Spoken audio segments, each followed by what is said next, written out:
All right, everyone. We're about 3 days away from the start of the NFL season, and so just thought I'd get one more update in before the start of the season, and then we'll do this every week. But by now, everybody should have taken a look at their teams. I know we're seeing some activity on the league transaction board. I know Dad's been in there adding and dropping players, as has Tyson and Jake. But I might remind everybody, take a look at your rosters one last time. First game's on Thursday night. It's Minnesota versus New Orleans. But you're going to want to make sure that all your players didn't get cut. We had some cuts announced on Saturday. Matt Leinart's cut. TJ Hushmanzada was cut, but he just got picked up, I heard, by Baltimore. But you're going to want to take a look at cuts.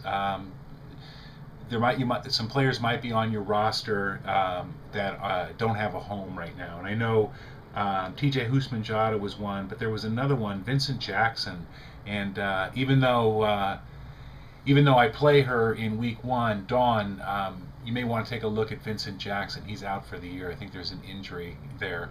But take a look at your rosters, make whatever final adjustments, pick whatever players you want, and get all of your decisions made for this coming weekend. As I mentioned, Thursday night's game is Minnesota and New Orleans. If you got players playing on those two teams, you're going to want to make sure that you've got them wherever you want them in the starting lineup or on the bench, as the case may be.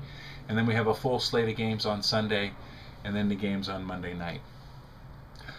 Big weekend of college football. Trojans won. I'm sure Jake and Rick and Paul stayed up late and watched that coming live from Hawaii. It was 8 o'clock Pacific time, so 10 o'clock Central time kickoff. But it was worth the wait.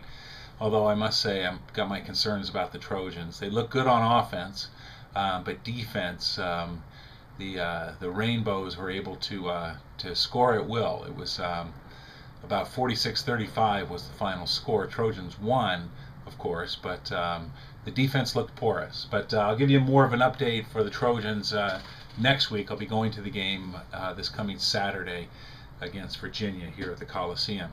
And a good opening weekend for the Fighting Irish against Purdue. They looked tough. Purdue, I think, was a better opponent than Hawaii was, but it was a hard-fought game. But Notre Dame was leading throughout. And then, of course, the Salukis won 70-7 against Quincy University. And I saw where the Redbirds won as well, the ISU Redbirds, 55-54. I thought it was a basketball score there for a second. But we talked about adding and dropping players. When you see a little NA symbol next to the player's name, or an IR symbol, injured reserve for IR, NA is not available. That player, like Michael Clayton, for example, I'm seeing him. Dad just dropped him. He doesn't have a roster spot this year. Take a look at depth charts. Yahoo has depth charts, and the NFL.com has depth charts. And what the depth charts are, it'll show you who's first string, second string, third string for all these key positions. So as you're making your roster adjustments, take a look at who's starting and take a look who's backing up. It's helpful to know what the likelihood of that player's playing. You really want to go for starters. You go for backups whenever there's an injury involved. Another key feature that I want to make sure everybody is aware of is, as you look at your team pages on Yahoo, you go to My Team, and then the page prints up, and then you have under the weeks navigation on the subnav, you have a thing called projected stats. And that's the computer saying, okay, this is what I think this player is going to do against the matchup this week. And I find that to be beneficial in kind of understanding what the potential is for this player versus that player.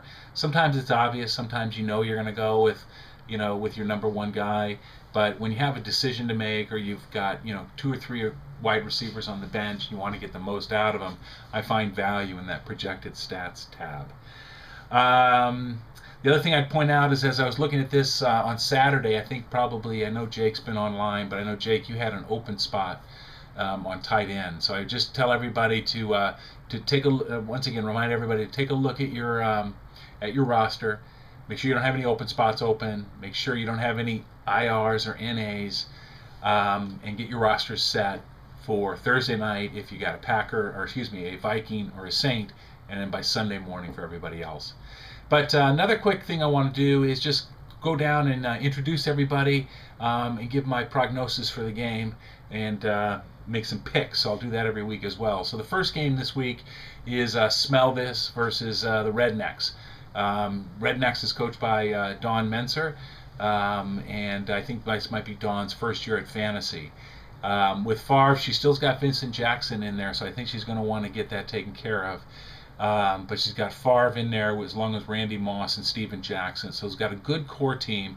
You also have Hushmanzada on your team, Don. So he is picked up on Baltimore. You may want to be watchful for him on opening weekend. He just showed up in Baltimore. He may not get a lot of playing time, but anyway. Not a bad lineup. I'm feeling strong about my team this year with Manning, Ocho Cinco, Berrien, and then, of course, I think the heart of my team is going to be the running backs with Adrian Peterson and Jamal Charles. And then I got Brandon Jacobs out there as well. So I think I'm going to have a pretty formidable ground game. I'm going to have to go with Smell This as the winner in this matchup. Again, if you look at on the Yahoo page and click matchup, you'll see a side-by-side comparison of your two teams. And down there on the projected stats are your totals. And Yahoo is projecting me 123 to 95 over Dawn. Now, that's not the reason I picked it. I'm just so convinced that that I'm going to dominate that I picked this even before I knew those numbers. Taking a look at Gerard Invincibles versus Team Quincy. Dad, you've got an open spot at your wide receiver running back. You've made some good moves. Chad Henne, you still got a starting quarterback. I think you've got decent running backs with Bush and Hightower. And then, of course, Anquan Bolden, who I think is going to have a big year. Quincy wasn't awake during the draft, but ended up with a pretty decent team nonetheless, drafting in that first position. So he's going to be powered by Chris Johnson. He's got Kevin Kolb as the starting quarterback.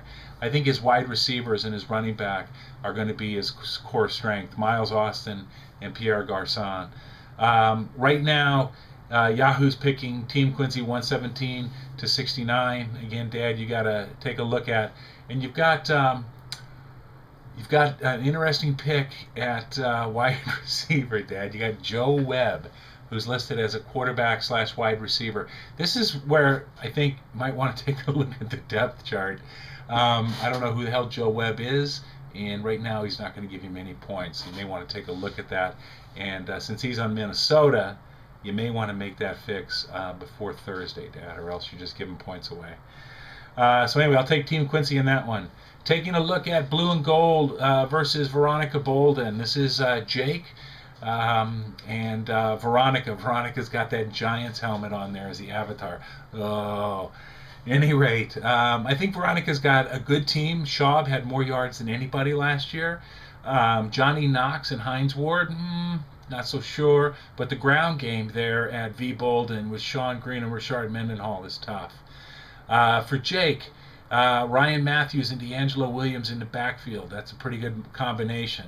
Jennings and Hakeem Nicks, I think you're thin at wide receiver, although Mike Sims-Walker is a good add. Eli, he's not Peyton, but he's a good quarterback. I think you'll do fine, but I am going to give Yahoo has the nod 110.6 to 109 against V. Bolden. And I'm going to give the nod to Blue and Gold this week. You won't hear that too much because that Blue and Gold reminds me of Notre Dame, and I'll just bag on it out of principle. But this week, I'll let it go. Taking a look at North Mac Attack versus Mud Dogs. This is North Mac Attack is Alex. Mud Dogs is Rick Menser. Looks to be a close game based on Yahoo, 117 to 114. Aaron Rodgers, Percy Harvins, Terrell Owens, and Cedric Benson are the core, along with Joseph Adai. Rick's got a good team. I don't like Percy Harvin because I think he's got some health issues this year. But Jericho Cotchery, Cadillac Williams, Rick's got a formidable team. For North Mac Attack, Tom Brady, solid. He'll have another stellar year. Ray Rice and Ryan Grant, I think that's a solid backfield. Dwayne Bowe, not the best wide receiver, I don't think, but we'll see. Anyway, I'm going to give the nod this week to North Mac Attack, but only slightly. Brady's got Cincinnati and Rodgers has got Philadelphia, so both quarterbacks are going to have their hands full, but I'm going to go with North Mac. Taking a look at the Nads versus Mike Bolden. This is Mike's first year playing fantasy, I know that for sure. Nads, Drew Brees. That's 50 points a game right there. Michael Turner and Beanie Wells, not bad running backs. Looking at those wide receivers with Macklin and Moss, that could be interesting. And then, of course, Mike Wallace there at from 60 Minutes fame, going to be a wide receiver. For Mike Bolden, Mike's got Phillip Rivers. I like Phillip. We see him a lot out here on the West Coast, and he puts up a lot of stats. Felix Jones and Matt Forte. Forte. Ooh, Bear. Tough choice there, Mike. I'm going to have to go with the Nads. But take a look at this matchup on Yahoo. It's 118.8 for Mike, 118.08 for Paul. So this one could be a coin toss, but I'm going to go with Nads. And finally, taking a look at in our game of the week, the Deceptions, Jed Jerome versus Mean Machine, Tyson Bolden. Taking a look at the Deceptions, led by Roddy White and Larry Fitzgerald, Maurice Jones-Drew, and Noshawn Marino. I like the running backs more than I like the wide receivers. I think there's too many question marks. Otherwise, Phoenix is usually money in the bank. But with their quarterback and Leinart gone and Warner in the booth, as it were, I'm not sure about. I'm staying away from Phoenix. Cutler, Chicago Bear. Ooh, well, he opens against Detroit, so maybe you'll have a decent day. Looking at Tyson's side, Tony Romo. Romo against Washington, that's always tough. Tyson, you may want to look at Lendale White. Lendale is serving a 4-game suspension. That little IR, they got him on injured reserve, but he's got a 4-game suspension. Willis McGahee, not the best choices in running back, but maybe that's what you can do. Calvin Johnson and Michael Crabtree. I think your wide receivers are going to lead you, and Romo, is going to do great for you. So I'm going to take Mean Machine in this one. Any rate, make your adjustments before Thursday, or before Sunday, as the case may be. Take a look at your lineups, cover the open spots. Take a look at those IR, get those people off your rosters. They're just dead weight for you right now. You're not going to get any points. But anyway, NFL kicks off on Thursday. I'm going to pick the Saints in that game. Can always go against the Favre and the Vikings, just as a matter of principle. But anyway, that's it for this week. Good luck, everyone, and we'll see you next week.